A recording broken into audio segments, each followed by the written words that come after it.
Who? It wasn't a human. It couldn't be.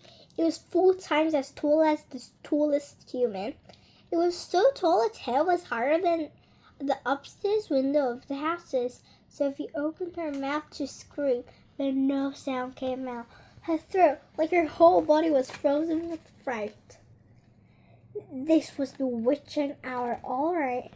The tall black figure was coming her way. It was keeping very close to the house across the street, hiding in the shadowy places where there are no moonlight. On and on it came, nearer and nearer, but it was moving in spurts. It would stop, then it would move on, then it would stop again.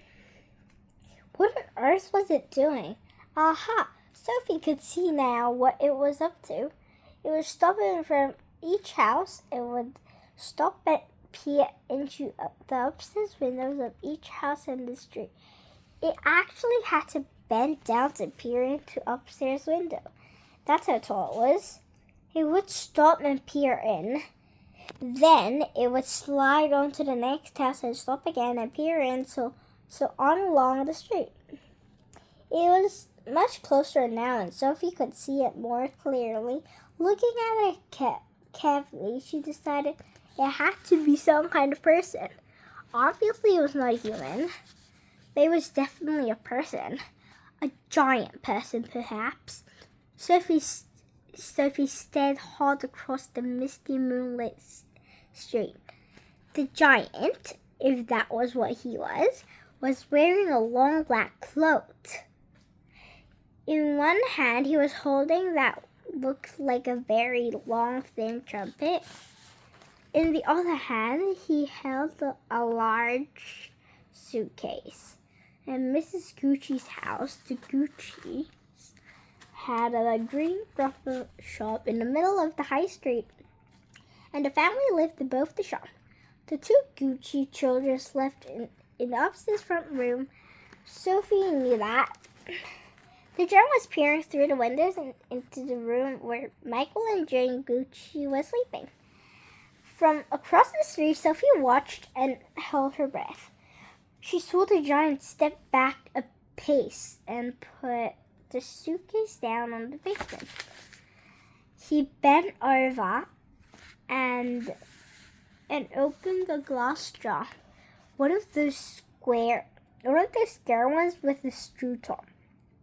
He unscrewed the top of the jar and pounced what was in it into the end of the long trumpet thing.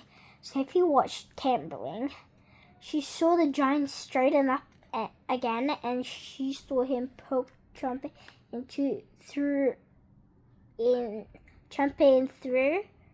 the open upstairs window of the room where Gucci children are sleeping, probably. Yeah, sleeping. She saw the giant take a big breath and whoof, he blew through the trumpet. No noise came out, but it was obvious to Sophie that whatever had been in the jar had now been blown through the trumpet into the Gucci children's bedroom. What could it be? As the giant withdrew the trumpet from the window and bent down to pick up the suitcase, he happened to turn his head and glance across the street.